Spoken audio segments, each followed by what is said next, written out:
hacérselo a través del WhatsApp, no voy a andar subiendo cada cosa a través porque pasaron varios, pasaron muchos, entonces bueno, lo subí, pero esta vez hacérselo por WhatsApp, los que no estén, y que no presten atención directamente. Bueno, buen día. ¿Crees que te mando un mensaje?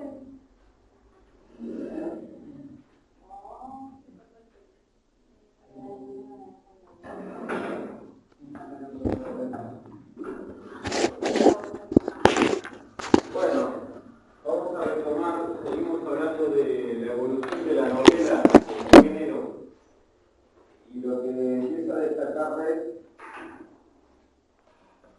es la relación que la novela tuvo en su momento con la realidad social, principalmente en el siglo XVIII y en el siglo XIX. Bueno, siempre tiene una relación con la realidad social. El tema es cómo lo canaliza, cómo lo expresa, pero no siempre lo expresa de un modo mimético o de una representación de la realidad.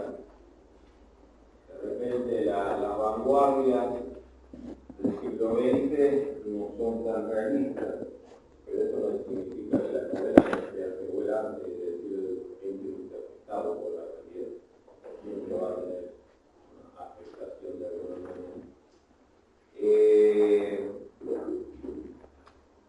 Bien, algunos consideran que Daniel Defoe, es decir, el autor del famoso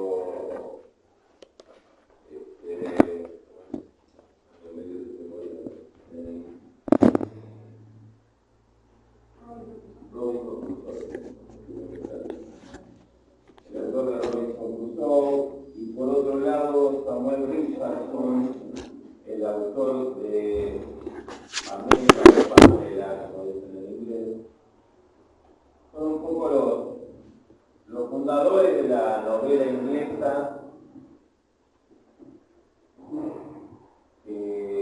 a fines del siglo XVIII, ¿no? No de la novela inglesa de la que estuvimos hablando la clase pasada, que es más la del siglo XIX, sino la del siglo XVIII, y que surge más como un éxito popular, de alguna manera, porque estaban dadas ciertas condiciones sociales para que pudiera hacerlo, para que pudiera ser un éxito popular. A ver, como decíamos, se estaba afianzando la sociedad burguesa, ¿no? La clase burguesa, la clase social importante que domina el escenario de una manera social. Hay una expansión económica, un mayor índice de alfabetización. Esto ocurre particularmente en los países protestantes de Europa, a diferencia de los católicos, porque el protestantismo se dio cuenta de dos cosas. Una era que para poder expandirse y ganarle de mano al catolicismo, obviamente poder predicar y divulgar sus ideas, difundir sus ideas de un modo rápido, claro, porque aparte las ideas eran un poco complejas en cuanto a lo teológico y demás, entonces había que llegar al pueblo con las nuevas ideas. Pero además, fundamentalmente, por el tipo de relación que el protestantismo establece con la lectura de la Biblia.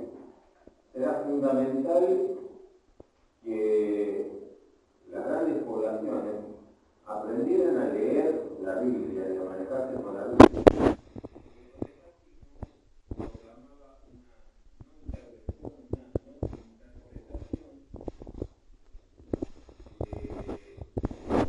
Un mediador como Dios, sino fijar de alguna manera una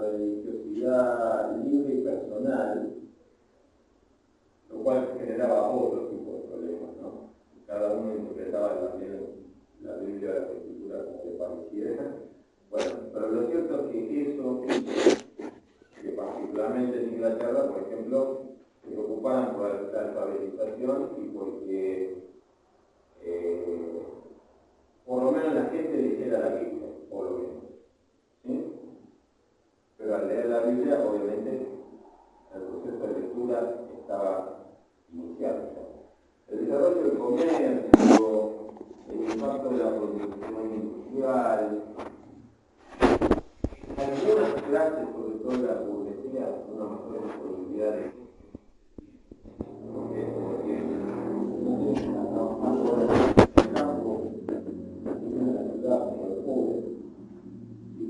disponen de un comercio, hacen trabajar a otros, y con capitalizaciones disponen de un mayor tiempo para el ocio. Hay dependientes de tiendas y amas de casa que podían dedicar mayores periodos de la celebración, van a ser un nuevo público lector. Y entonces, la lectura como un pasatiempo.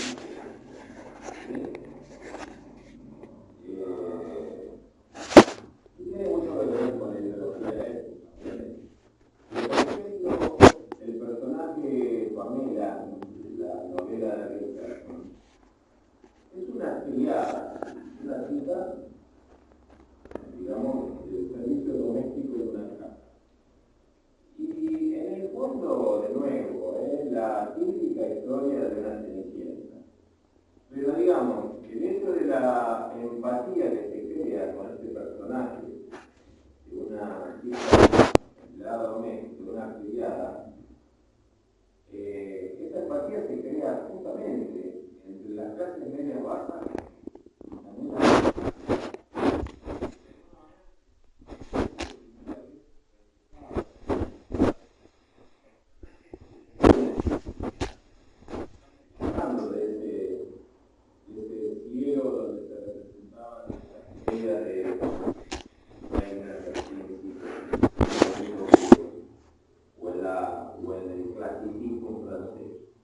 Ahora de repente Pamela, una chica común y corriente, que no obstante responde a toda una moral de la burguesía. Porque Pamela se hace simpática a los ojos de la burguesía porque es una chica virtuosa a la cual, hablando en curioso, el amo, el dueño de casa, el patrón, la tienta para ver si pisa el palito, vamos a decirlo concretamente. Y ella, al no pisarlo, entonces él la considera digna de casarse con él, ¿no? Como decir, bueno, esto fue una prueba para probar su virtuosismo, ahora es digna de casarse con el señor de la casa, ¿no? Con lo cual, bueno, vemos todo el tema, trasfondo social, prejuicio social, el problema de la moral propia de la burguesía. Bueno, sin embargo, esto impacta en el pueblo y lo hace una novela popular. ¿Sí? Así como Robinson Crusoe tiene algún elemento también popular desde el imaginario. ¿Por qué? Bueno, porque de alguna manera probar cómo el hombre del siglo XVIII es capaz de desenvolverse solo, en absoluta soledad, en la naturaleza y recrear la civilización por sus propios medios, por medios técnicos, por medio del ingenio. ¿Sí? Robinson Crusoe es una especie como de experimento. Bueno, a ver qué pasa si estamos un hombre solo en una isla, náufrago, cómo recrea la cultura, la civilización. Está ese tema de eso. Está bien. Habría que poner un cartel.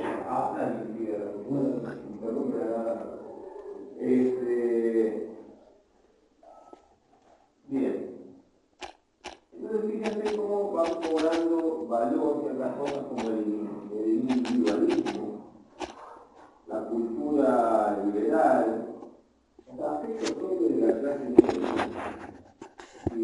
mentalidad. Por lo tanto, atrae a la burguesía leer novelas, porque representan sus valores, como decíamos otra vez, el matrimonio, los intereses, la realización personal, el ascenso social, más prestando ideales y opiniones, antes de realización, incluso frustraciones de la burguesía. De modo que la burguesía empatiza con la novela. Y tiene otra fascinación, otra solución, dice Ruiz, que es cierto, es que el lector tenga la impresión de afrontar una vida como la suya, con todas sus emociones, pero sin los apremios de la vida real. Es decir, como si estuviera viendo un espectáculo en la vida. ¿Entiendes? Ya. La vida es a través de una novela.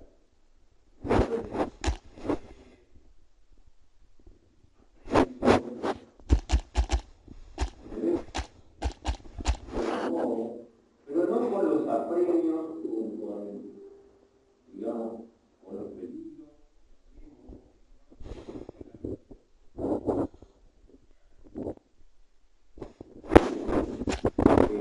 No con los riesgos de vivir la vida real. ¿Sí? Entonces,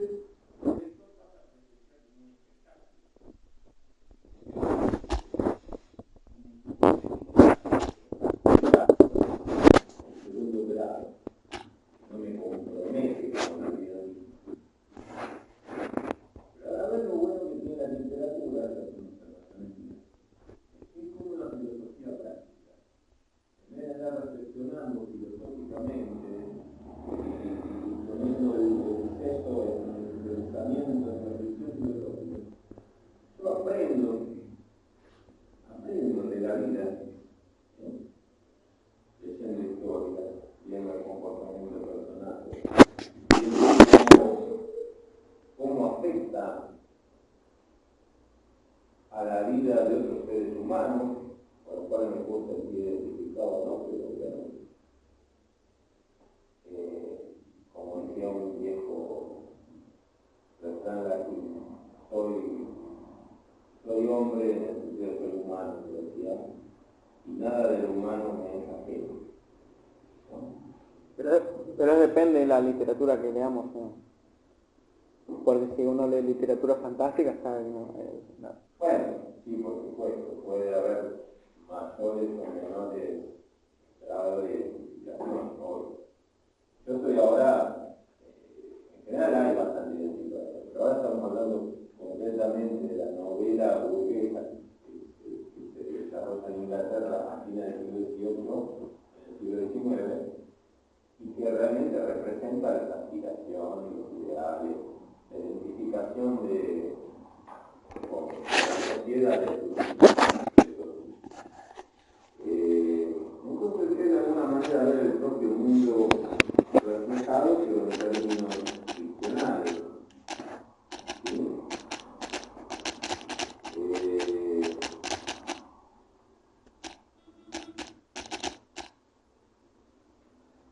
Y no deja de haber muchas veces también una moraleja, un final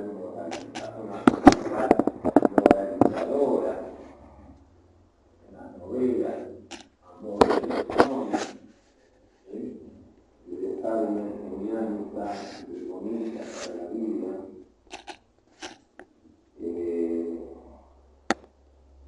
Por eso decíamos que la novela, la vez pasada, cumple un objetivo de reforma social, de tratar de criticar la sociedad de su época, pero sin el objetivo de subvertir el orden, de cambiar absolutamente todo. No se trata de derribar al rey o destruir una forma de gobierno, pero sí de señalar ciertas cosas que estaríamos de cambiar. Dice que van a notar que casi siempre, no importa tanto desde qué moral se plantee, pero casi siempre el escritor o la escritora en el fondo es un moralista. O sea, siempre escribe con algún propósito de criticar algo de la sociedad y con la intención de que la sociedad cambie en algún aspecto, porque no nos gusta tal como es, ¿no? Entonces, de un modo o de otro, aunque más no sea por el dialogismo también que mencionábamos con Borgino, el dialogismo bakiniano, de entablar diálogo con la sociedad, con lo anterior, con otras voces. ¿No? Se establece un debate, una polémica social, indirecta, donde la crítica social está siempre de fondo, de un modo o de otro. Yo creo que a esto no escapa prácticamente nadie, ningún escritor, escritora.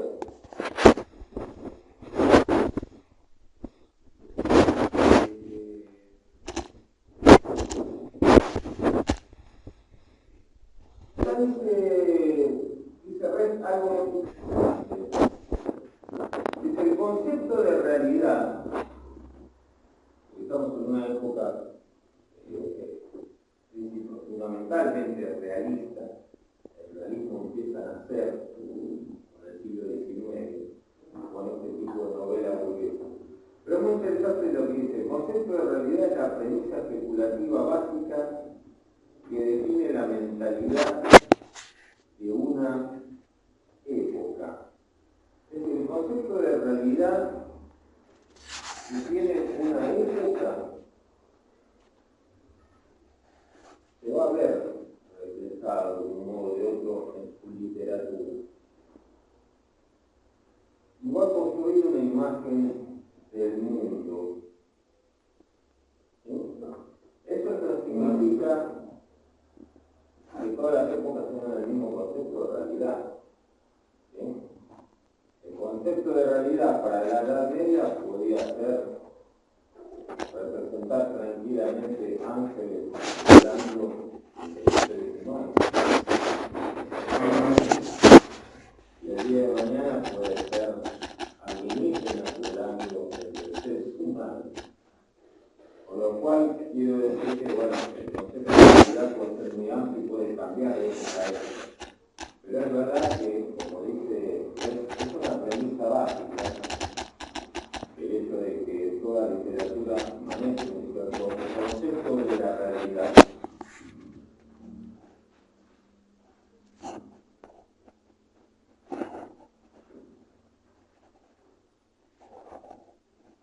¿En qué página? Voy por la 28.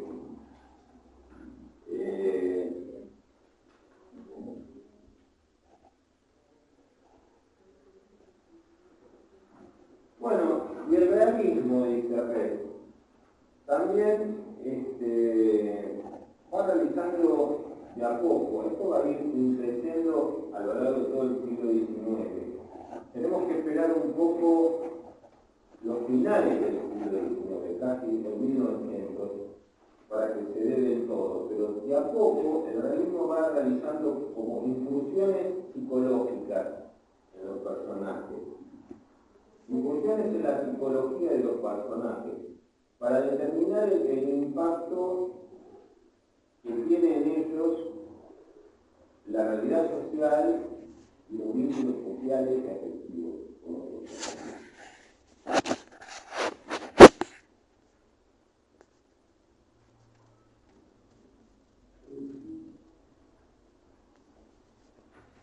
Ahora, también es cierto que el realismo puede significar diferentes cosas en diferentes contextos, en el contexto, perdón.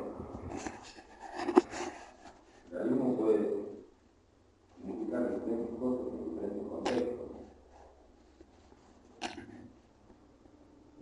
No siempre tiene que ser una mímesis directa de lo que percibimos en la realidad. ¿Qué quiero decir con esto? Que a veces puede haber un estilo, un movimiento literario, como el expresionismo, que da paso a la expresión de la subjetividad, a sacar afuera el yo, y de repente puede teñir a esa realidad de la propia percepción. Pero eso no lo hace menos real, no lo hace menos real a la realidad. Porque de alguna manera también es parte de la realidad el hecho de que nosotros diariamente percibimos la realidad a través de nuestra subjetividad. Si yo estoy mal, voy a ver mal la realidad. Bueno, la realidad está mal, pero digamos, de repente yo un día me levanto optimista y creo que el mundo es fantástico y maravilloso. Y al día siguiente me levanto deprimido y digo, el mundo es una mierda, ¿no? Hablando malísimo, pero bueno. Entonces, eso también forma parte de la realidad. Por lo tanto, el tamiz, por eso quiero decir que el realismo significa diferentes cosas en diferentes contextos. Aparte, no es lo mismo la realidad narrada por esta burguesía del siglo XIX, a la cual interesan distintas cosas, que si la realidad fuera narrada por proletarios o por masas obreras o por campesinos que están viviendo otra dimensión de la realidad, ¿no es cierto? Sentimientos muy diferentes.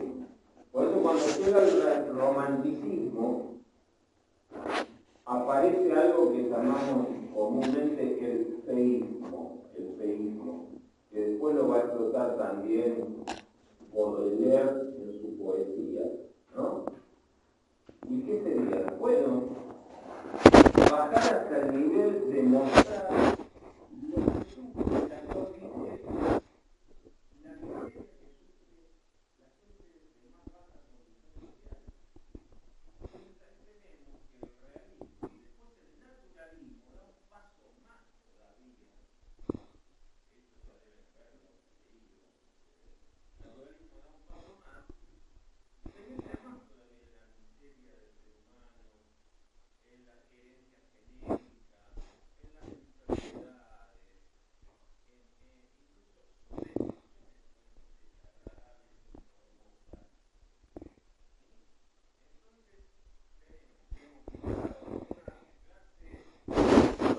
Burguesa, triunfante,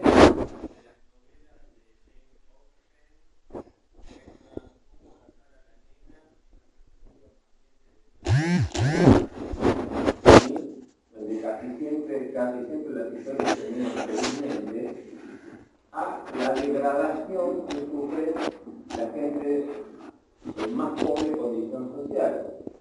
O sea que el realismo ha realizado un arco donde de repente, bueno, no digo que la palabra la toman los pobres, pero los pobres empiezan a ser pobres. Ya con Charles Dickens lo empieza a pasar, ¿sí? Porque muestra lo que es la vida, no por nada. Charles Dickens vivió una niñez problemática, con un papá que fue a la cárcel por deuda, que tuvo que arreglarse un poco de chiquito como pudo, entonces conoció lo que son los niños de la calle, lo que son los niños explotados, conoce lo que es el hambre, que falte el plato de comida en la casa. Y bueno, y así va a haber escritores que en vez de estar nadando en la nube rosa de la burguesía, de repente van a decir lo que es la explotación, lo que es el sufrimiento. Naná de Ísola, es una novela naturalista, es la historia de vida de una prostituta, con todas sus miserias, enfermedades, todas las movilidades de salud. No es una prostituta viva, no es una escort de hoy en día. Entonces, bueno, vemos como el concepto de realidad es transparente. En realidad no hay una sola. Está la realidad del burgués y de la clase alta, pero también la realidad más real, diría yo, de la clase baja. ¿Sí?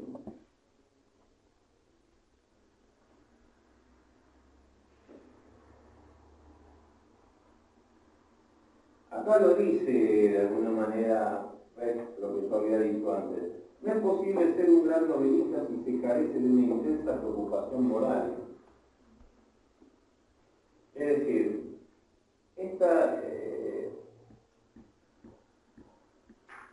¿por qué ya en clases pasadas, y lo seguiremos haciendo, criticamos tanto la novela tipo bestseller que triunfa hoy y que se comercializa hoy, más que nada?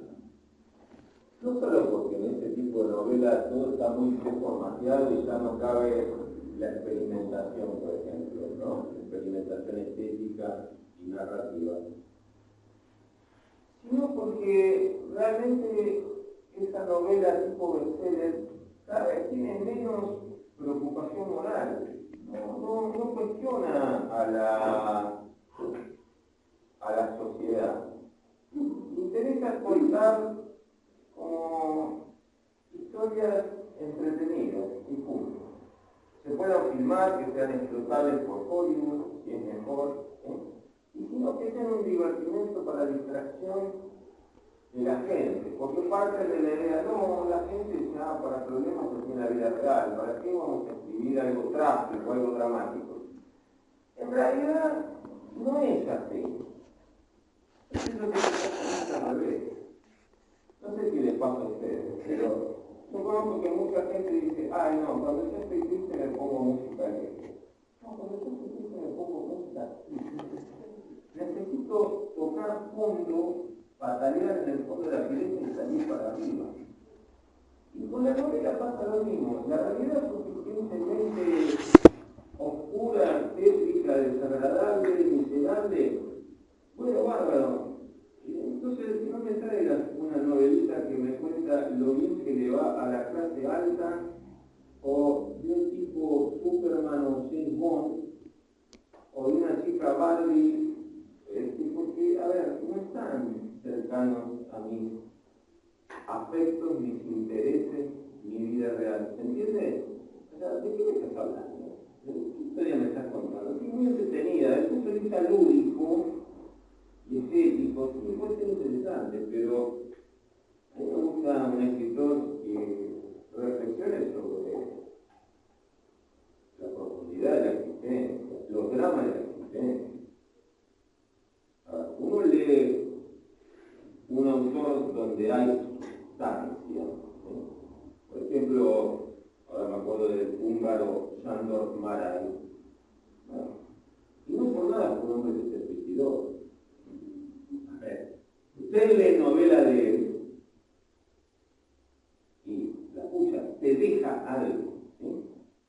O leen una novela de Céline como Viaje al fin de la noche, un escritor francés, que después fue raliado por el hecho de ser antisemita. Pero bueno, si vamos a raliar a cada uno por lo que fue, no deberíamos leer Borges porque era más gorila, antipopular que la miércoles, ¿no es cierto? Bueno, o no deberíamos leer a Vargas Llosa porque pasó a ser un extremo derechista neoliberal asqueroso. Claro. Entonces dejemos de lado el antisemitismo de Céline y juzguémoslo como artista, ¿no? Como escritor. Que tampoco es que vierta ideas antisemitas en su literatura. Eso fue un dato de su vida. Pero cuando escribe literatura, bueno, escribe de un modo que te conmociona. Bueno, entonces, digamos, ¿qué es lo que triunfa hoy de alguna manera? Bueno, cierta novela, llamémosla pavada, medianamente bien escrita, sí. Divertimento puro, sí. Entretenimiento, sí. Bueno, pero a mí, ¿qué me dice la vida real, el código Da Vinci? Es una ayuda. Es comercial para hacer plata. Por eso, también, a mí también me gusta a veces leer una historia entretenida, una novela policial, yo qué sé. Pero aún una novela policial puede tener niveles sociales profundos y no negar la realidad de la existencia. ¿Ves? Pero digamos, el mercado capitalista busca entregarnos nada más manera placebos, adicciones, fuentes de placer, ¿sí? Para pasar la bomba en medio de toda la otra mierda en que nos sumerge y nos hace vivir. ¿Se entiende? Es como darnos una droga para que nos banquemos mejor la porquería de la realidad. ¿Sí? Entonces, claro. Entonces, bueno. Y, perdón si afecto los gustos, pero yo hago extrapolaciones a todas las artes, ¿no? Entonces, de repente, también, la música para la juventud, tiene que ser todo, onda, para que nos olvidemos que la vida real es dura. Entonces, seguimos aturdidos por un ritmo cansino, repetitivo, creyendo que de ese modo voy a escapar a la realidad.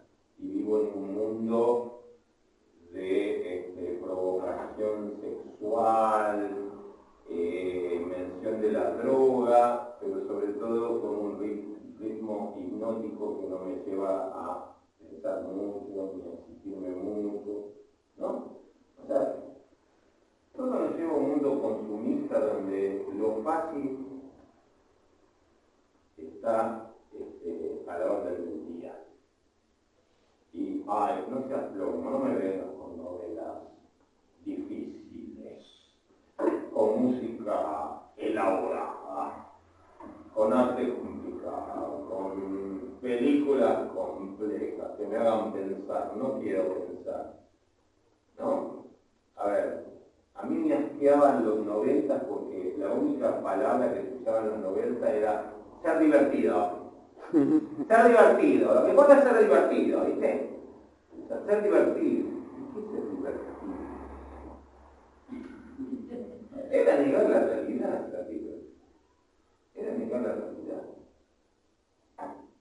Y la música de los 90, por ejemplo, salvo 2 o 3 bandas más bien under que venían de antes, pero lo que se escuchaba en radio era posta, eran letras de miércoles, pavotas, con ritmos pegadizos.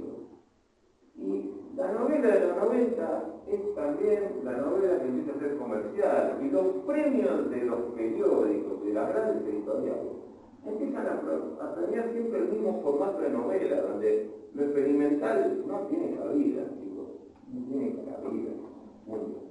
A ver, escribí esto si querés triunfar, porque lo otro no te vamos a dar bola. Y de hecho ya estaban preseleccionados los ganadores o las ganadoras, ya estaban visitados las redes, ya estaban, ¿sí? Era participar, era ser parte de una escenografía de un programa. Bien, me fui un poco por las ramas, pero estoy estableciendo justamente lo que dice Red, que el verdadero novelista o el gran novelista tiene una preocupación moral en el fondo, ¿sí? No es como dice Pito Páez, no vine a divertir a tu familia, ¿sí? Como dice al lado del camino. Bien, entonces, ¿qué es lo significativo para esta época que estamos analizando? Lo que modifica una relación social, el amor, el matrimonio, las querellas y reconciliaciones, la ganancia o pérdida de dinero o de prestigio social. Eso es lo que le interesa a la novela burguesa realista, ¿no? Y los personajes y situaciones pueden ser imaginarios, pero tienen que ser socialmente verosímiles. Y aunque no sea novela histórica, tiene que guardar una cierta relación con el trasfondo histórico del momento. O sea, tenemos que ubicarlo, porque ese trasfondo histórico da el efecto de realidad. Estoy ubicando mi historia en cualquier momento. O sea, estoy haciendo parte posible de un periodo. Entonces así dice la acción de la novela Tom Jones, toma cuerpo en el alzamiento jacobita de 1745, es decir, en una especie de contrarrevolución. La novela de Dickens tiene que ver con la vida forense en Londres. Balzac y Solá evocan la vida en Francia durante la época en que vivieron. Sus obras no son ajenas incluso a los criterios científicos de la sociología de su tiempo, etc. Y después, Red vas a hablar de los procedimientos narrativos de la novela.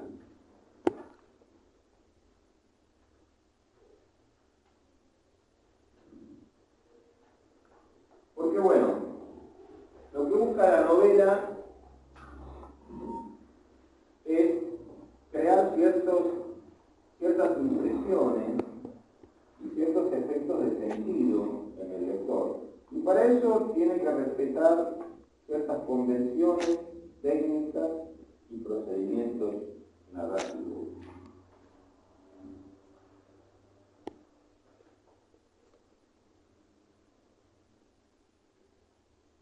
Los mundos imaginarios que crean las novelas, si bien imitan a la realidad, tampoco son una mera copia de la realidad, sino que instauran un ámbito autónomo. Autónomo de alguna manera cerrado, autosuficiente. Lo que pasa en la novela va a empezar y terminar en esa novela. Va a cobrar sentido en esa novela y va a explicarse por la historia que transcurre en la novela misma. Por eso siempre se produce una suspensión de la ilusión o de la incredulidad, ¿cierto? Cuando nos sumergimos en una novela, el efecto que busca, sobre todo la novela realista, salvo que busque una novela no realista, otro efecto. Puede ser también. ¿Sobre suspensiones? De la incredulidad o de la ilusión. Es decir, es sumergirnos y hacernos creer que estamos viviendo una realidad. Eso se busca. ¿Y cómo se busca? Bueno, con una presentación convincente de la historia y de los sucesos. La presentación y la organización de la historia tienen que ver con lo que un autor, Wayne Wood, llamó la retórica de la ficción. La retórica de la ficción son todos esos recursos y procedimientos orientados a presentar los hechos de manera que parezcan reales, ¿no?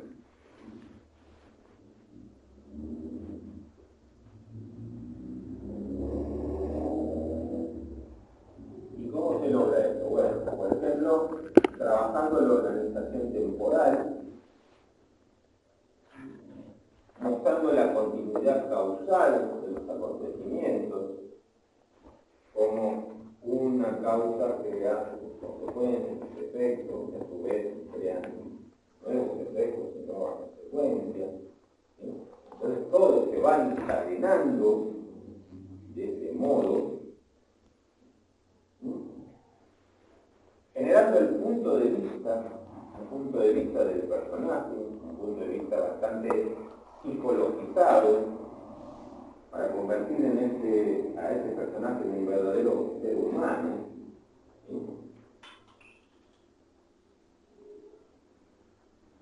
El modo de evocar lugares, y como decíamos cuando vimos Boccino también, el lenguaje más apropiado en boca de cada personaje, que coincida con lo que es ese personaje, su lenguaje. Pero también el lenguaje más apropiado de parte del narrador, para poder contar la historia.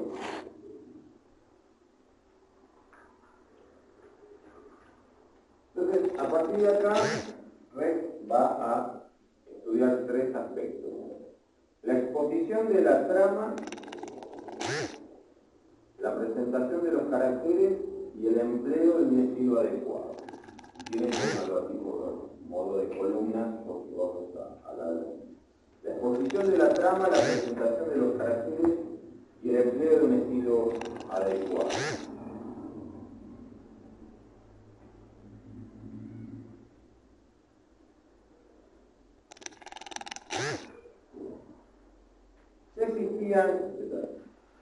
¿Qué existían en inglés? Dos conceptos. Uno es el de story, con Y y S al comienzo, o anécdota,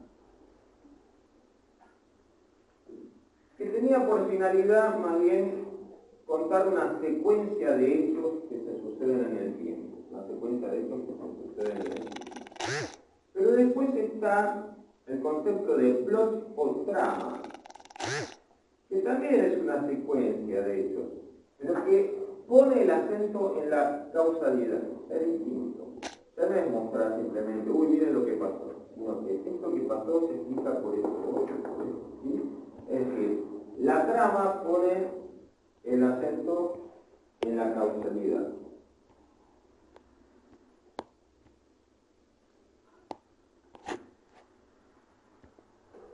Hay un tema que podría ser el significado global, que requiere una historia, una novela, trabajar en conjunto, la significación global podría ser lo que define el tema de una novela. Esa experiencia o conocimiento consciente o inconsciente que el autor trató de comunicar, ¿no?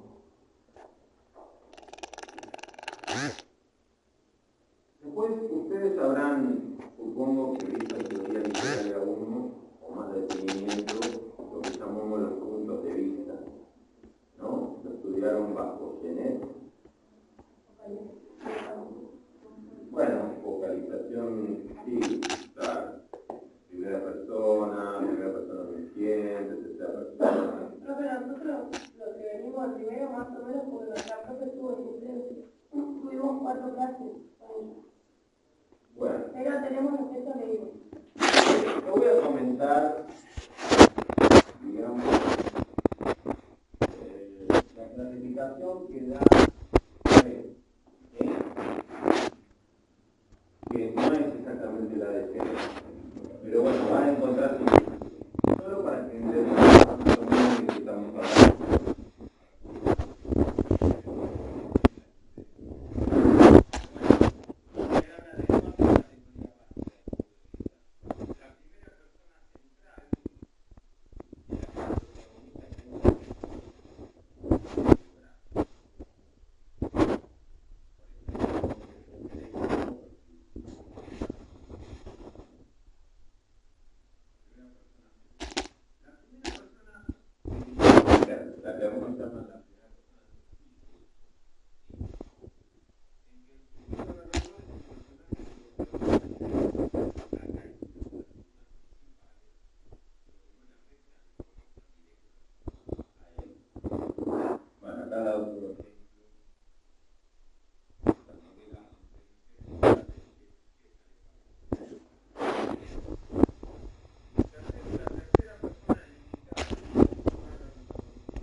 Después la tercera persona omnisciente, que sí pertenece a su personaje y tiene una visión y posibilidad ubicua. O sea, un Dios que está en todos lados, en todas partes, puede ver todo, comprender simultáneamente todo, anticiparse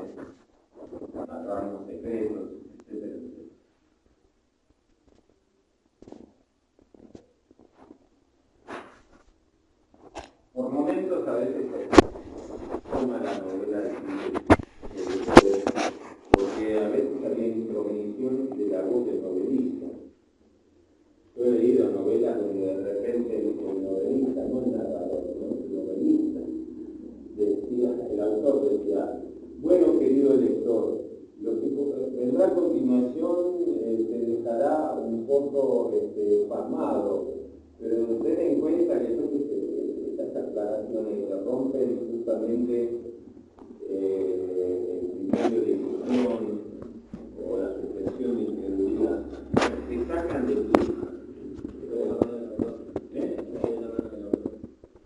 Claro, sí, te rompe la historia divisoria en su casa. Para él, lector y que está leyendo una historia. Pero bueno, digamos, en esta época se producían este tipo de interrupciones. Quizás también tenía que ver con las condiciones que vivían, donde había una comunicación a veces a través del periódico o folletín, o donde se publicaba la historia. De hecho, por ejemplo, el folletín más famoso del siglo XIX, que fue Los Misterios de París, le escribían al diario al autor, pidiéndole que hiciera cosas, o reprochándole, ¿por qué mató a tal persona, como si fuera el asesino? ¿Por qué mató a tal personaje?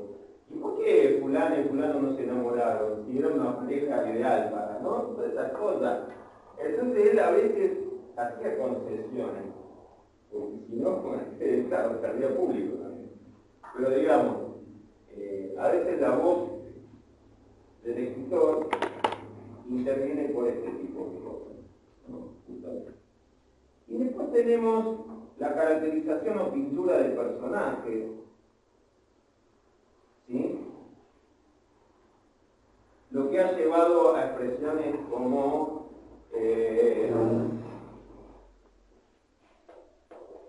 personaje plano, o personaje con volumen, personaje con volumen. Entonces pasamos de la literatura arcaica y medieval, donde hay más bien tendencias arquetípicas y simplificadoras, ¿sí?, a el marcado psicologismo humano de la novela de fines del siglo XIX, ¿no? Donde realmente la persona es de alguna manera como analizada y destripada en todos los sentidos para ver lo que tiene adentro. Bueno, sin embargo son formas de escribir. Esto haya sido típico, el personaje plano, chayo, que es como una figurita o una figurita de ajedrez en la historia, y nada más. Característico de ciertas épocas, arquetípicas, los mitos, o la Edad Media incluso. No quita que tenga un cierto efecto, porque por ejemplo, Kafka no entra mucho en la psicología de sus personajes, de vuelta, vuelve a ciertos arquetipos, con lo cual, digamos, sus historias cobran sentido de universalidad, gracias a que nos muestran personajes que son de alguna manera movidos por los engranajes del destino, por las fuerzas inexplicables y superiores a ellos, ¿sí?, como el caso de el proceso. Pero no importa tanto la interioridad de José K., ni siquiera tiene un apellido. El apellido es representado por un mexicano. Pero lo que importa es todo lo que le pasa a ese pueblo. ¿Entiendes? Entonces, este criterio de que si un personaje es plano o con volumen, ¿no?, chato o redondo, bueno, son estilos de caracterización o de pintura de personajes. Y dice, no casualmente la exposición de los caracteres coincidió más o menos con los comienzos del Renacimiento, cuando se descubrieron las leyes de la perspectiva en la pintura. ¿Sí? Es decir, cuando en la pintura los objetos cobran facetas y volumen,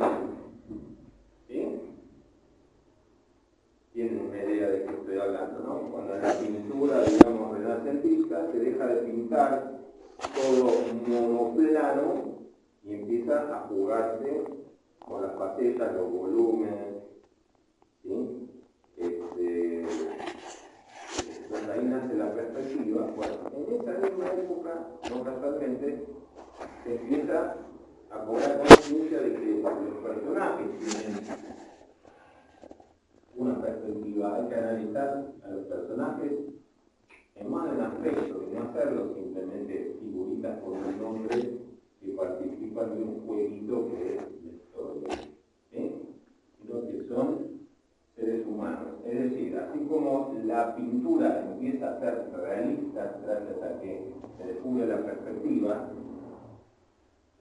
también la literatura empieza a ser realista porque se descubre la perspectiva.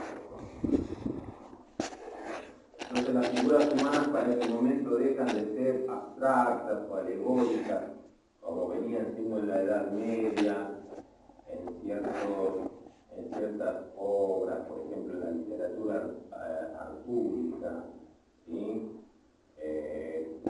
Toda esa literatura de novelas de caballería donde se representaba mucho la alegoría, ¿sí? Para convertirse, bueno, realmente en entes contradictorios, dinámicos, complejos, ricos en matices, como somos los seres humanos, ¿sí? Los personajes cobran plasticidad, capacidad de transformación en el drama. Vemos la evolución, capaz que vemos como un personaje evoluciona de ser un niño o una niña, pasando por una mentalidad adolescente hasta convertirse en un hombre o una mujer adulta.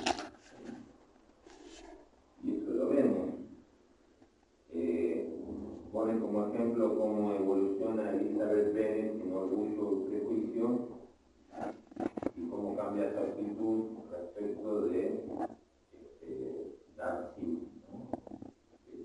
Enamorado, ¿no? Una maduración del carácter. No por nada surge en la novela alemana este término, Bildungsroman, que no es solo aplicable a este periodo, ¿no? Todavía hoy en día se debe usar. Bildungsroman sería algo así como novela de construcción o novela de formación. ¿De formación de qué? Del carácter de un ser humano. Está, por ejemplo, es famosa la obra de Goethe, El joven Werther. El joven Werther. ¿Sí? Y esta tradición que está en alemana, que llegamos al siglo XX, y de repente tenemos un Bildungsroman como Demian de Hermann Hesse, donde también se cuenta la historia de transformación de un muchacho. Desde una pubertad hasta ser un hombre adulto joven. Entonces, esta evolución de los personajes, ¿es novela de formación o novela de construcción? Son aquellas historias que nos cuentan justamente, más que nada, la formación de una identidad, de una personalidad, de un carácter.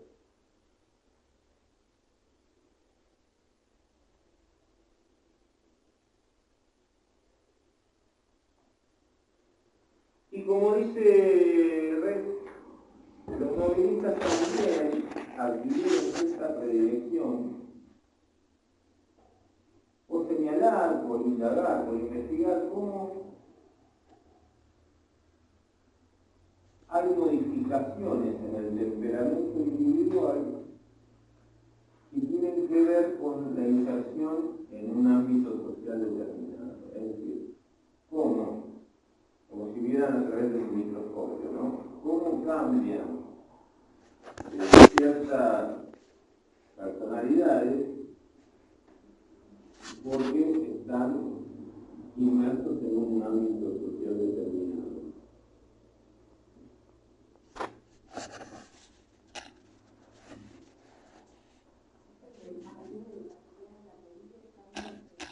Claro, digamos, muchos novelistas se interesan por ver eso.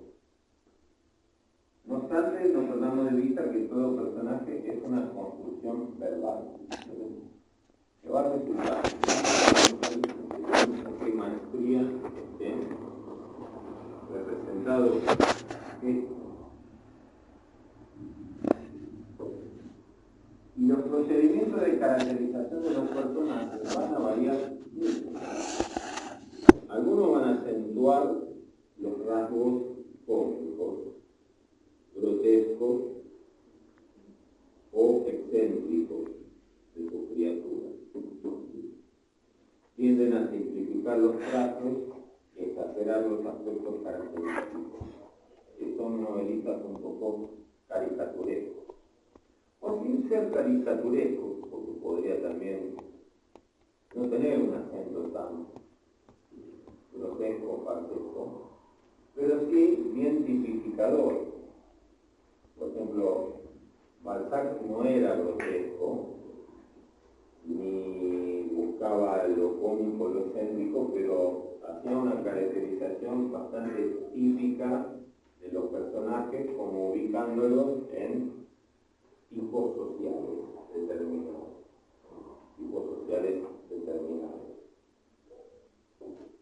Otros autores prefieren un examen más detallista y sutil de sus sentimientos y de su conducta.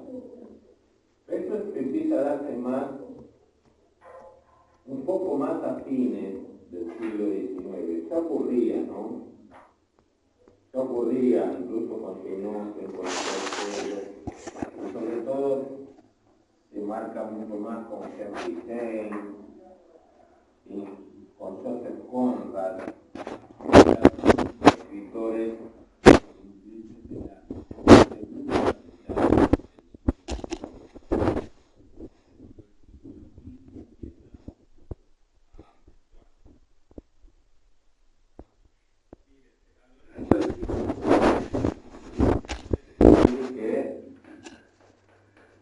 se va produciendo un ascenso del psicologismo, ¿no? Yo represento el psicologismo con la letra griega psi, es una típica forma de representar la palabra psicología, ¿no? Hay un crecimiento, vamos a poner simbólicamente en 1899 como el final del siglo XIX, ¿sí? Y cuando llegamos a ese máximo de introspección, por ejemplo,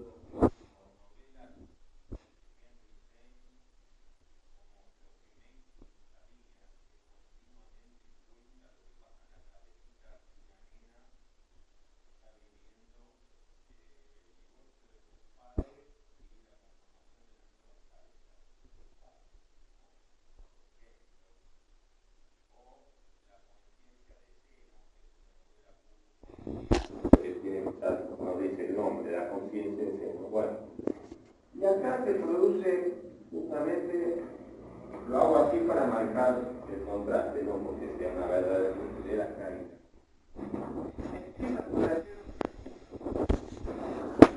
Junto con la conciencia del inconsciente, es la época del Freud y el psicoanálisis. Entonces aparecen Joy, Virginia Woolf, en Estados Unidos un poco después Faulkner, ¿sí? Y en la poesía de 1920 que aparece en Francia, el surrealismo, ¿sí? Es decir, parece que vivíamos un arco donde se agota la indagación de la conciencia y de repente se descubre que además tenemos un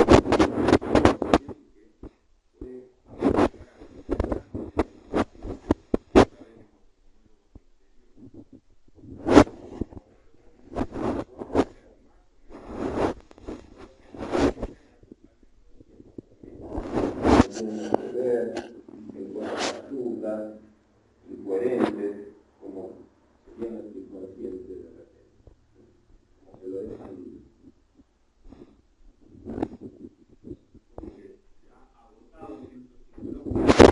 En la novela me parece todo esto.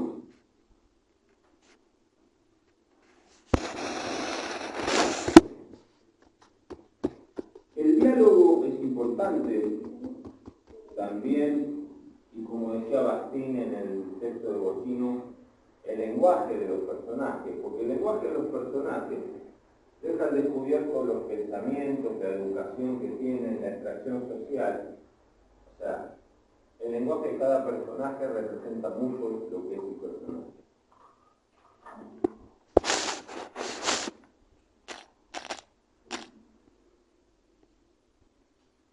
Y después pasa a hablar del tercer elemento que habíamos mencionado, el estilo. Que también en la novela es muy variado, porque en el estilo debemos meter cosas como el ritmo que se pretende imprimir al relato. Por ejemplo, de repente podemos tener una página donde un narrador que tiene una técnica magistral logra dejarnos la impresión de algo vivido con vértigo, vertiginosamente, ¿no? Todo a un ritmo rapidísimo. O de repente sumiéndonos en una especie de quietud y de pasividad y calma absoluta. Bueno, si tiene el dominio de la escritura, este escritor o escritora van a lograr imprimir el ritmo que quieran. Pero además del ritmo está el clima que quiere crear, un clima dramático, un clima de suspenso, un clima de intriga, un clima de paz absoluta. El clima que se quiera crear también se genera a través de ciertos elementos. Y cuando veamos análisis estructural del relato, vamos a ver que Roland Barthes llama elementos iniciales, ¿no? Que son esas informaciones que nos van creando un determinado estado de ánimo. Y también las emociones que se puedan suscitar en el auditorio. Emociones. Porque una buena obra literaria también puede buscar que el lector ría o llore, que se consustancie con un personaje o sienta rechazo por él, sienta compasión o odio por el personaje.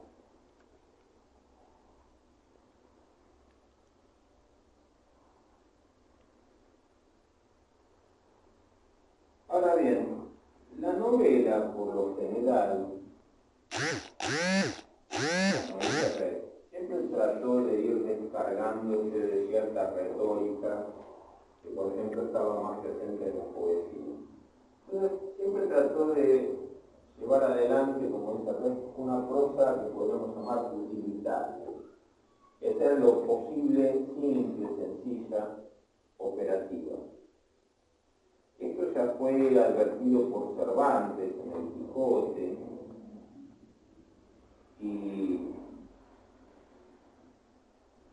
se consideraba que había que desechar a los artificios retóricos, y apuntar hacia una prosa, como dice Res, utilitaria desde el punto de vista de que cumpla sus objetivos, no que trate de buscar adornos retóricos para mostrar a alguien que bien que escribe, ¿no? Esa no es la finalidad, o que bien que hago figuras retóricas, sino que cumpla los efectos que pretendo, es decir, generar ciertos efectos de sentido, cierto clima, marcar el ritmo, o ser convincente en la pintura de un carácter, todo eso, ¿no es cierto?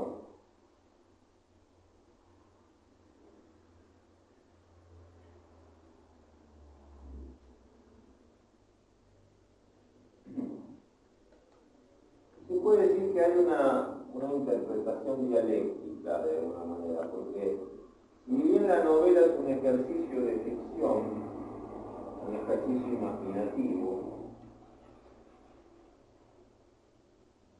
sus técnicas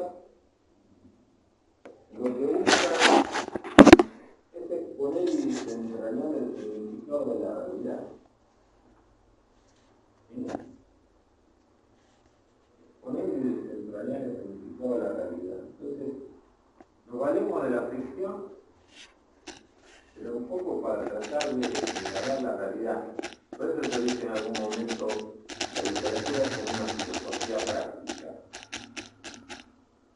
¿No? La literatura filosofa sobre la vida es una necesidad de ponernos un tratado o un manual de filosofía con ideas complejas, profundas, pero sí mostrarnos lo que es la vida, cómo conviene vivir, cómo son los seres humanos, cómo es la naturaleza humana, cómo reaccionamos, ¿no?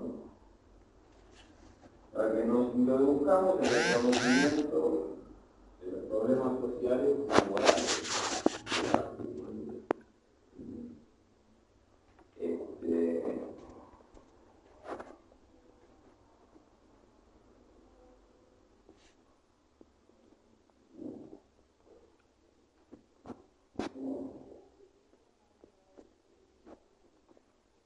Bien, después a partir de la página 40, esto se lo voy a dejar un poco a ustedes. ¿Sí?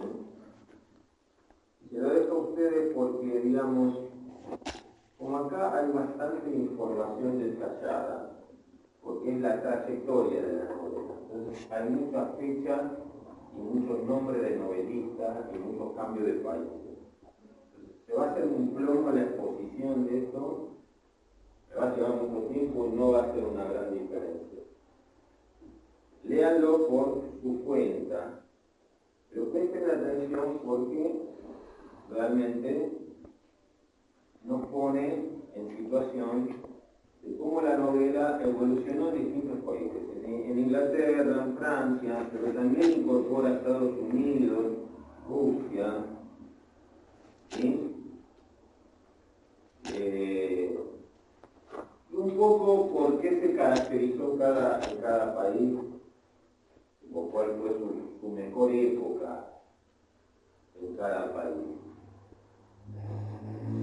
¿Cierto?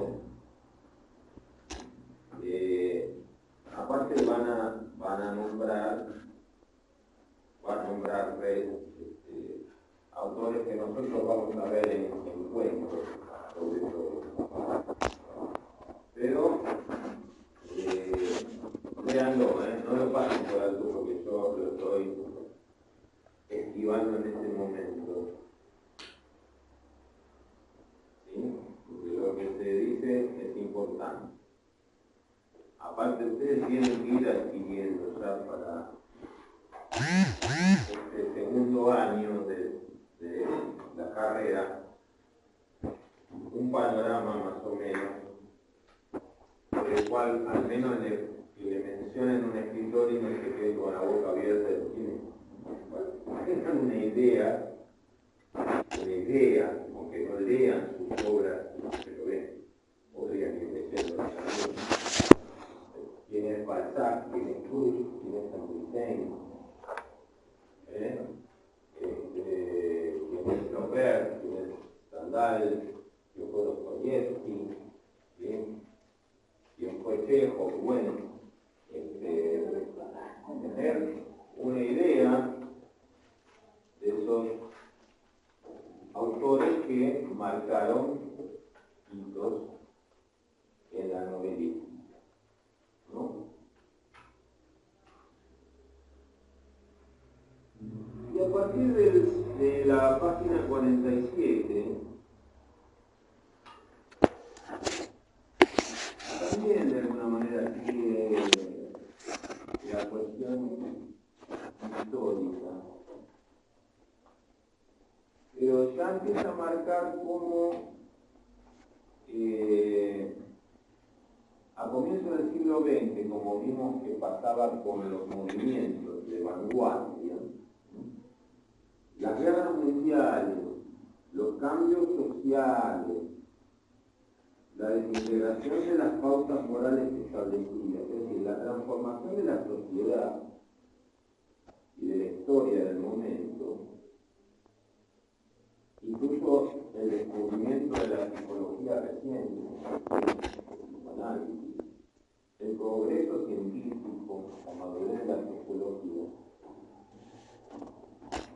producen el advenimiento de una crisis de la novela clásica, de la novela de la que venimos hablando, y la transformación de la novela en algo nuevo, ¿sí? Y sobre todo se va a notar por la irrupción de nuevos procedimientos formales y expresivos, es decir, ya queda como chico obsoleto expresarse en términos en que nos veníamos expresando. Ahora hay que dar cuenta de otra realidad, de otra historia. Los seres humanos somos diferentes. Tenemos que empezar a expresarnos de otra manera. Entonces, hay nuevas corrientes estéticas y filosóficas. Algunas las mencionamos: el simbolismo, el surrealismo, el impresionismo, el existencialismo, la fenomenología husserliana, o de Husserl, todo ese cambio histórico. Y algo que dice Red, es cierto, que en el siglo XX el arte narrativo pasó a manos de círculos más eruditos y más cultivados todavía que los del siglo XIX. Entonces se practica más la experimentación, donde hay una mayor carga ideológica, donde, digamos, hay criterios filosóficos y existenciales más profundos, y tal vez el nivel educativo o la cultura del siglo XIX, por más que fueran escritores y escritoras cultos, no eran tan sofisticados, en realidad, como pasa el siglo XX. Y se empieza a producir cierta desintegración del individualismo,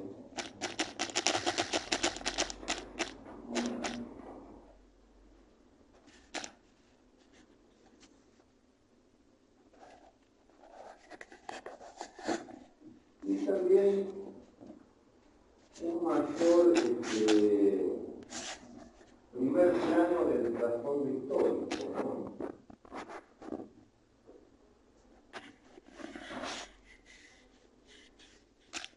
Como dije antes, bueno, la integración, la descomposición de viejos esquemas narrativos. Joyce, Virginia Woolf, Faulkner, en Francia también Roland Guiguet, son escritores muy experimentadores, ¿sí? Suerte que existió esta posibilidad, porque hoy en día no tenemos esta posibilidad.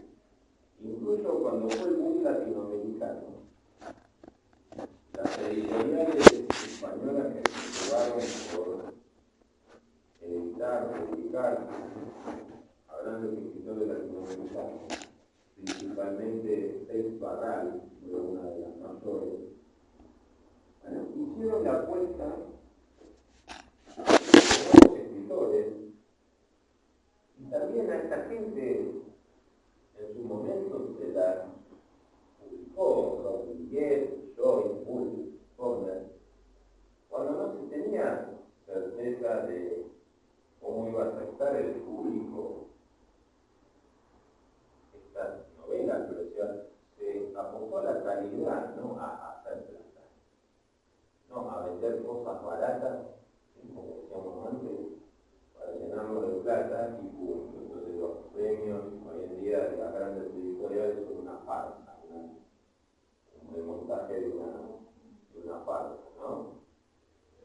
Porque no se tiene en cuenta la calidad, la originalidad, sino un formato que venda, punto. Bueno, si hubieran aplicado ese formato a esos escritores, la literatura no hubiera avanzado. Tanto es así que efectivamente ha retrocedido. además novelas con libre fluir de la conciencia, o del inconsciente, novelas con estructuras tan lúdicas como la de Robles. Por ejemplo, yo leí una novela de Robles donde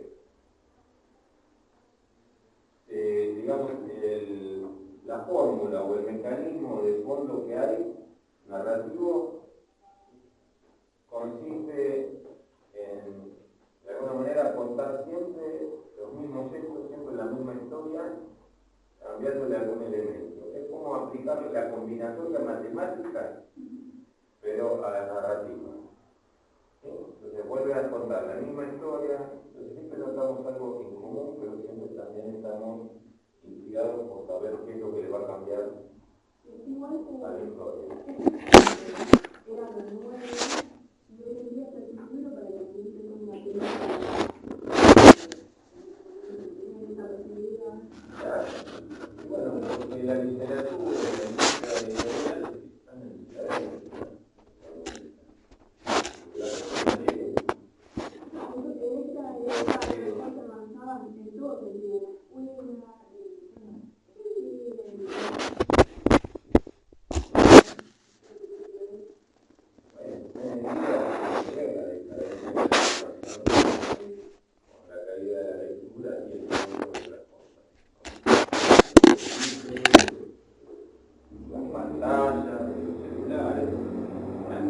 ¿Para qué vamos a pedirle a los pibes? ¿Para qué le vamos a pedir? Bien.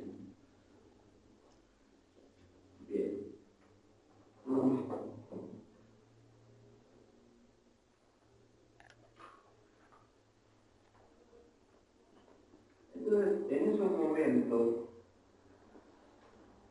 al experimentar, también la narrativa buscaba de alguna manera ser un instrumento de exploración. Un instrumento de exploración de la realidad y de sí mismo. ¿Sí? Por ejemplo, ¿cómo me conviene narrar tal cosa? ¿Cómo voy a lograr mejor el impacto en mis lectores escribiendo, narrando tal cosa? ¿De qué manera lo narro? ¿De qué manera lo describo? ¿Sí? Son preguntas que se hacen estos escritores y bueno, buscan crear efectos, buscan explorar las posibilidades de la narrativa. Hoy en día no se buscan explorar las posibilidades de la narrativa. Son muy pocos escritores privilegiados quizás que lo hagan si tienen a alguien que lo banca. Si no, no se puede.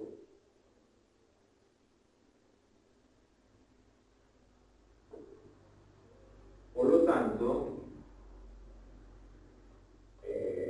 la novela del siglo XX, la novela contemporánea, que es mucho más amplia, mucho más rica, mucho más profunda, es más parecida a lo que Irene Simón llamaba la novela lírica, ¿no es cierto?, donde hace mayor presencia la subjetividad del personaje, no importa tanto el secreto, cuentos o referencias externas.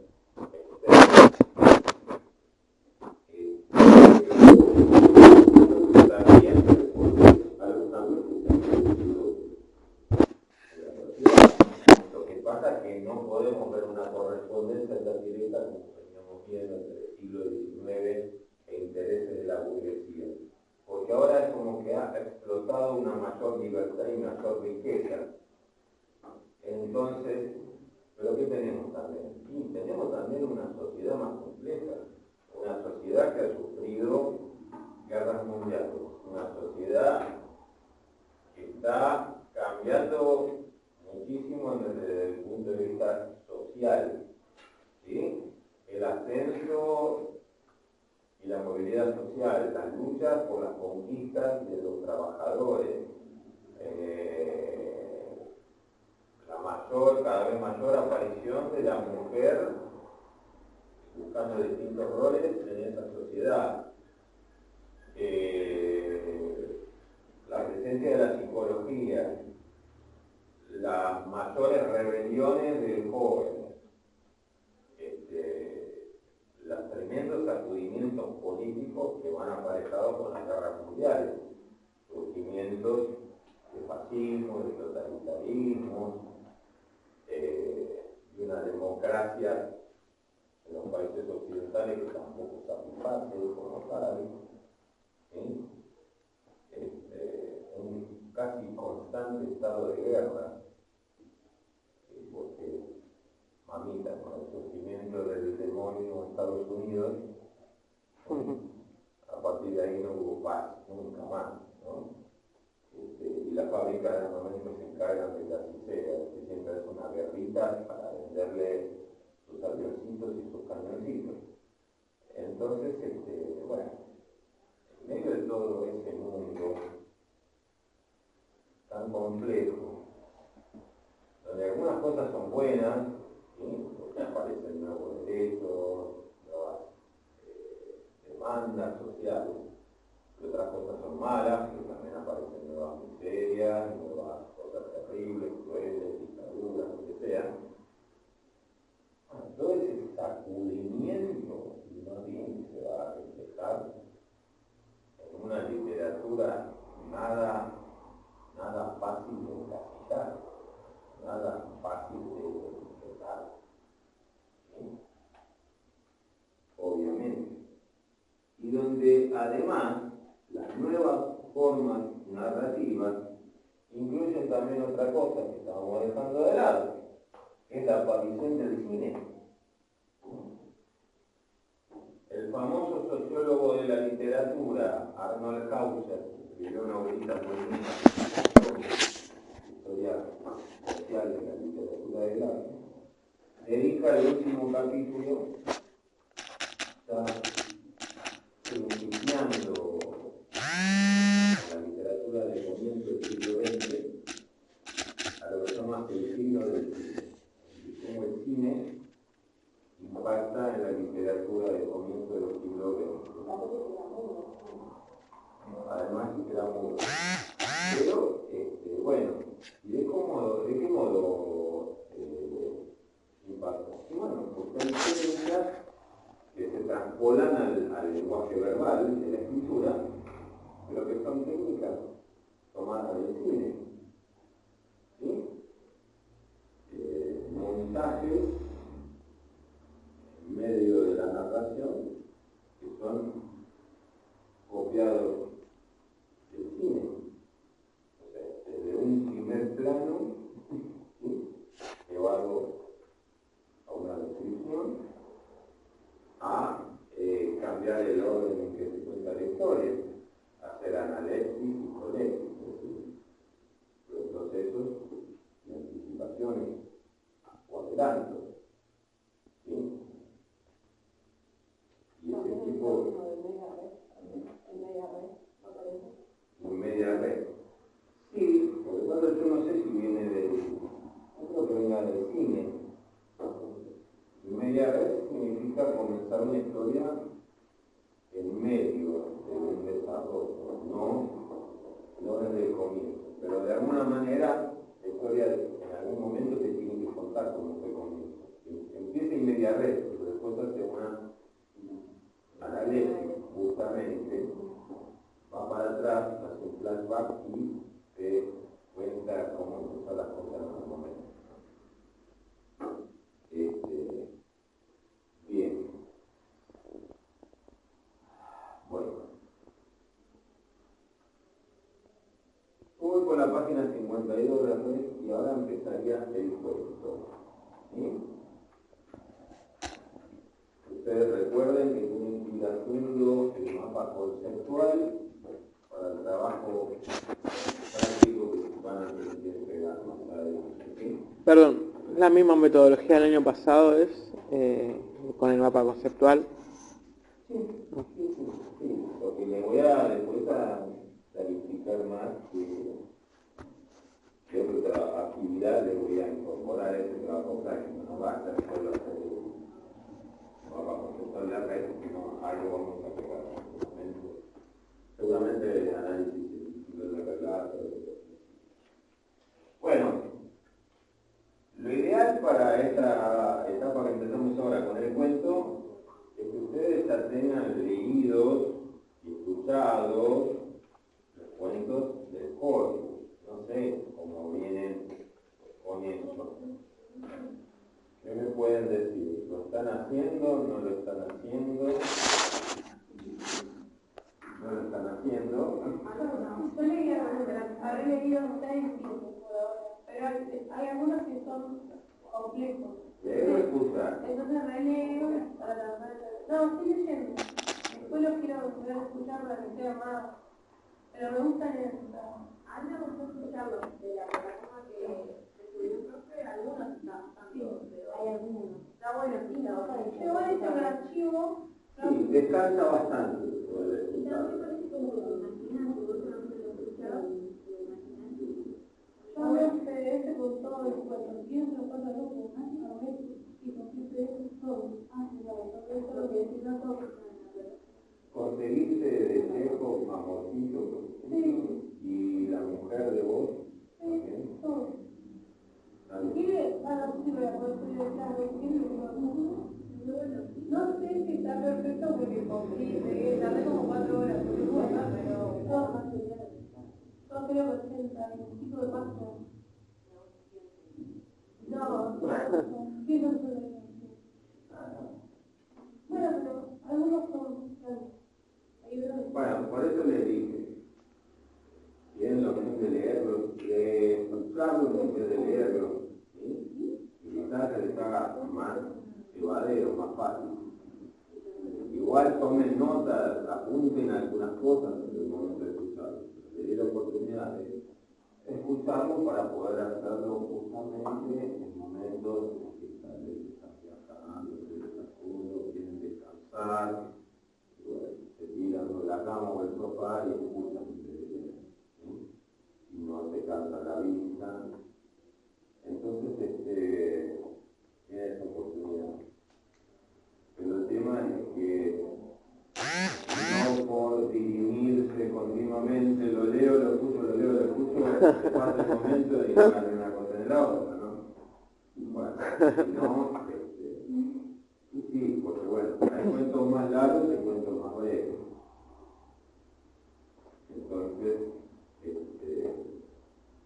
traten, aparte ya les digo, va a ser también empaparse en algo digamos, general que les va a dar un buen panorama de la cuentística, ¿no? Bueno, cuando empieza con el cuento,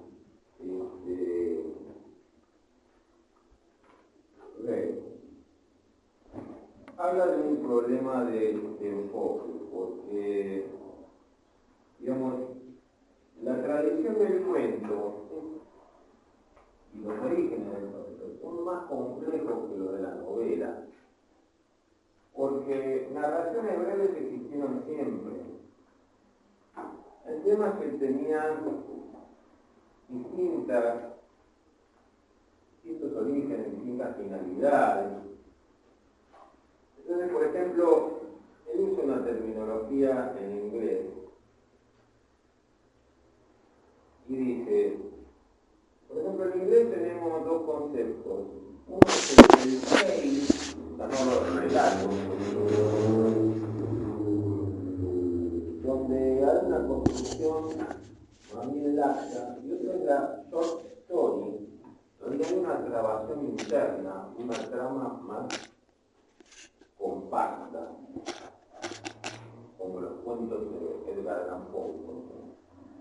Pero el tale tiene una tradición más antigua, porque ya existía el folk tale, es decir, el relato folclórico, existía el fairy tale, los cuentos de hadas, existía el tall tale, un tipo de relato más bien cómico y un poco grotesco, exagerado. Es decir, tiene una tradición bastante rica y variada. Por otro lado, en otros países de Europa ya teníamos el origen de la novela, antes de ser algo extenso, algo extenso, la novela empezó siendo algo más bien breve, una anécdota picante, interesante, un chisme, una noticia, algo novedoso, y se contaba sobre mesa, por lo tanto no duraba 3 días. Y después también en Francia tiene una tradición variada, porque no es lo mismo lo que llaman la nouvelle, que es un relato largo, no sabemos si es una novela corta o un cuento largo. Se puede tomar como quiera, con las dos caras de O sea, no tiene capítulos, nada, ¿vale? Así es la nouvelle, ¿sí? Pero también está el conte, si te parece a cuento, y el récit, que tiene que ver más con el relato.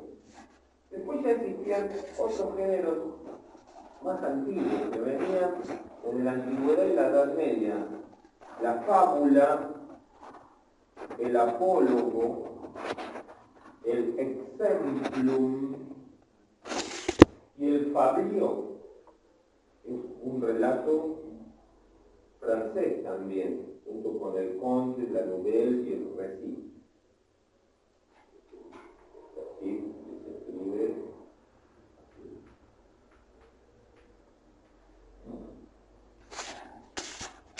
Bien, cada uno tiene sus características. Esto está contado en la página 52 y 53. Cuando lo lean van a ver la diferencia.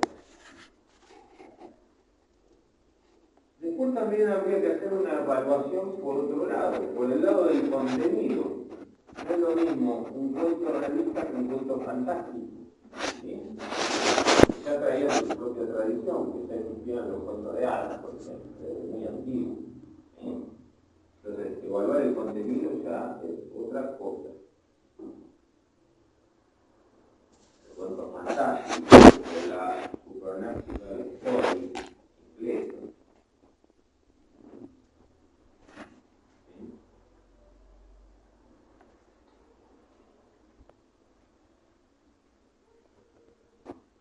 Pero bueno, si tenemos que ir a la definición típica que se da de un cuento, debemos decir que el cuento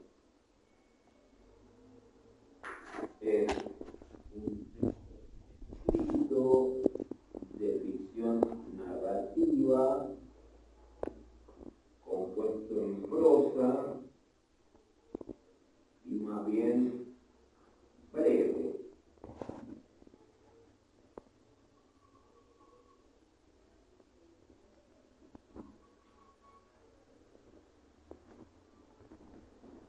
Pero esa descripción ya nos resulta un poco estrecha y un poco inexacta también, porque sabemos que hubo grandes periodos históricos antiguos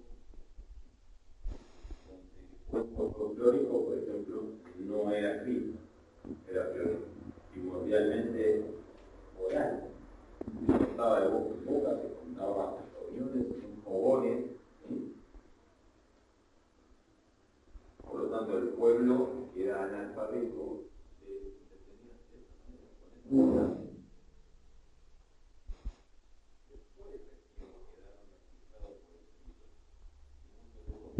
Los que se adaptaron para niños, formar el género cuento infantil. No podemos una intervención sobre el cuadro. ¿Se usan solamente conceptos, términos y palabras claves o yo puedo poner definiciones sobre los... Se pueden poner definiciones y sobre todo, como dije, también establecer relaciones con causas, efectos, o relaciones con el contexto. Porque yo lo que estoy haciendo es estudios de líneas temporales, más o menos para buscar cómo fue avanzando trabajando lo de la novela, sin la novela todavía, y no sé si se puede poner una línea temporal en el cuadro, o si directamente lo explayo en flechas, o cómo es que lo pienso articulado. Usar el esquema que te parezca más completo o más representativo de lo que querés exponer. A ver, la base del mapa conceptual es que primero hagan una buena lectura y síntesis. Bueno, trazado una buena síntesis. De ahí van a extraer ideas principales. Y esas ideas principales son las que van a tener que plasmar en el mapa conceptual. Básicamente se trata de eso. Cuando no reparen demasiado en detalles minuciosos o repetir declaraciones, tratan de ir a lo esencial. Ustedes saben más o menos que voy dándoles importancia a pesar de que de repente pegué saltos para no dar todo, pero también tienen esa hojita de pautas de trabajo, tipos de trabajo con textos de cochino, donde marqué más o menos los puntos principales a tener en cuenta. ¿Para qué fecha más o menos? Y bueno, va a ser para fines de junio, seguramente. Eso tiene que ver con qué contenidos alcancemos a ver. Por eso no quiero ahora anticipar mucho tal, porque no tengo un cálculo cronométrico de cómo llego. Claro, porque el resto es largo. Este es largo, pero después, bueno, quiero incluir algo más. Y ustedes también tienen que ir viendo los cuentos. Y Por eso les dije, vayan trabajando. ¿solo se entrega o hay que exponer como una lección? No. Por eso traten de hacer un trabajo Que se claro y completo, ¿no? Que se entienda por sí mismo y que sea legible, ¿no? Y prolijo. Bueno. ¿Qué antes de la entrega tenemos el borrador? ¿Se lo podemos mostrar? Es individual, ¿sí? Yo no me voy a tomar el trabajo de leerlo todo antes de que se eso me reservo no me da, si me empiezan a traer los trabajos y voy bien, no voy a poder actividad clase y voy a sobrevivir yo a ese sobreesfuerzo mental que estoy encontrando un estado de estrés supremo. Entonces, me pueden hacer preguntas, pero no tanto. A ver cómo vos, profesor, no voy a entrar a corregir. Y pregúntenme si quieren, pero bueno. Bueno, entonces, lo que trata de decir es que todo es relativo, ¿no? Vemos que sí, es escrito y breve. Pero ahí ya tenemos problemas. No siempre fue escrito. Hubo periodos de oralidad. Después se lo registró por escrito. Y no siempre es tan breve. ¿Dónde están los límites? ¿Sí? Por eso surgió el término novel también, que para hacer sería algo así como novelita. ¿Por qué novelita en diminutivo? Bueno, porque no se la considera una novela verdaderamente, la considera a mitad de camino entre el cuento y la novela, entonces no adquiere la categoría total de novela y es un cuento largo como puede ser El Capote de Gogol, ustedes lo tienen que leer, ¿sí? O vamos a leer Otra Vuelta de Tuerca, que para mí es una novela y casi una novela breve, pero bueno, algunos la consideraban un relato largo, un cuento.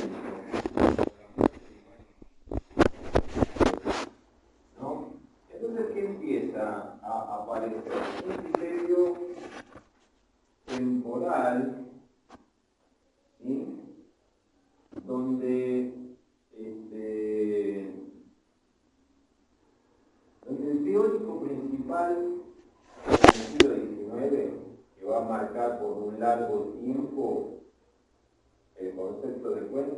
Edgar Allan Poe. ¿Sí? Edgar Allan Poe. Y va a establecer algunos criterios. Con respecto a la longitud, va a decir, bueno, el cuento, recuerden que estamos hablando del cuento clásico, como lo definió Poe. Eso significa que después el cuento siempre respetó estos cánones. Lo respetó durante mucho tiempo, pero el cuento del siglo XX ya no es. Entonces él va a decir, la longitud la tendríamos que medir por que se pueda leer de un tirón, a los efectos de crearnos una impresión de unidad, una impresión unitaria. Y eso puede llevar de media hora a 2 horas, por ejemplo. Que se pueda mantener la atención sin mayor esfuerzo o sin perderse la atención. Mientras que la novela tiene un efecto acumulativo y moroso, es decir, como de dilación, la novela, el cuento no. El cuento tiene que tener una coherencia interna, una economía de elementos y sobre todo la maestría del cuentista tiene que estar en crear una tensión narrativa que al final se resuelva en un impacto final, ¿sí? Que todo converja en su intensidad, en su intención, hacia un impacto final. Por eso también hay que crear una cierta atmósfera evocadora y manejar esa atmósfera. Bueno, en eso fue maestro Poe, relatos de terror, relatos policiales, crear intriga, una atmósfera determinada. Y tiene una impresión rápida de resolución de la historia. Miren, Cortázar, a pesar de ser muy innovador en lo novelístico, no era tan innovador en lo poetístico, porque cuando él hablaba del cuento, decía algo parecido a Poe, decía, así no, decía, el cuento tiene que ganar por notables. Como diciendo, el final tiene que crear un impacto y nos tiene que revelar, ¿no? Algo. O sea, nos tiene que generar una sensación de, ¿verdad? No me lo esperaba, cómo terminó esto. Pero por todas estas mismas razones, es fundamental la técnica cuentística, y como dice Red, hay un intenso formalismo acá. Escribir cuentos puede requerir menor trabajo en cuanto a extensión, pero un trabajo mucho más intenso y cuidadoso en cuanto a cómo manejo los ritmos y creo las atmósferas y los efectos. Cómo voy llevando, o sea, el cuento necesita llevar más de la mano al lector que la novela. ¿Sí? Porque necesita llevar como con un cebo a un animal, ¿sí? Hacia donde se quiere llevarlo, que es ese efecto final, ¿sí? Con una emoción dominante que quede, una sensación, un estado de ánimo,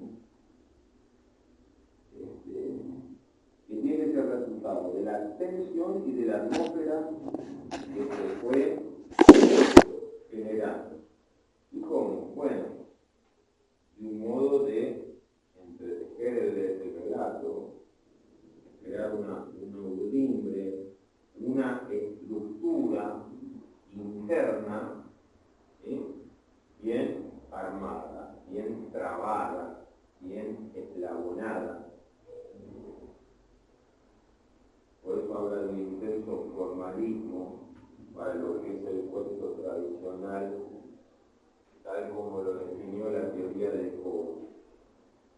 después, en épocas más recientes, a finales del siglo XIX y comienzos del siglo XX, la modelación del cuento es más flexible, más relajada. ¿Sí? Entonces, podemos encontrar dos cuentos como paradigmáticos en el corpus que estamos leyendo.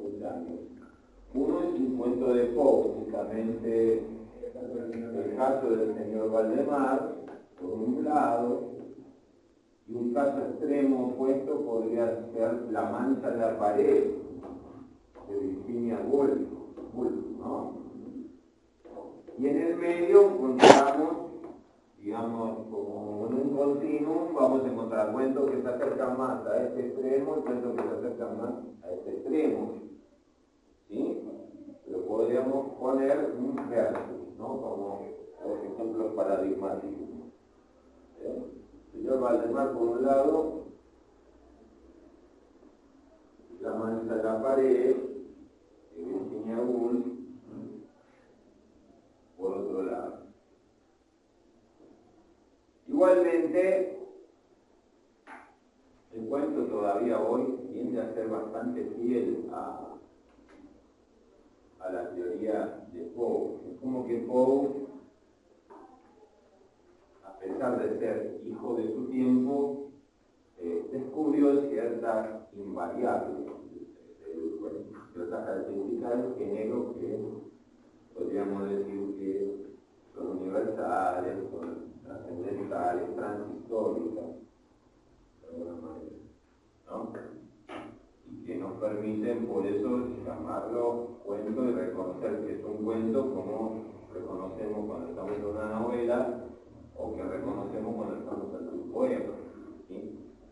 Si bien todas las clasificaciones son bastante relativas y laxas hoy en día, hay de todo, los géneros tienden a transponer, a superponer, perdón.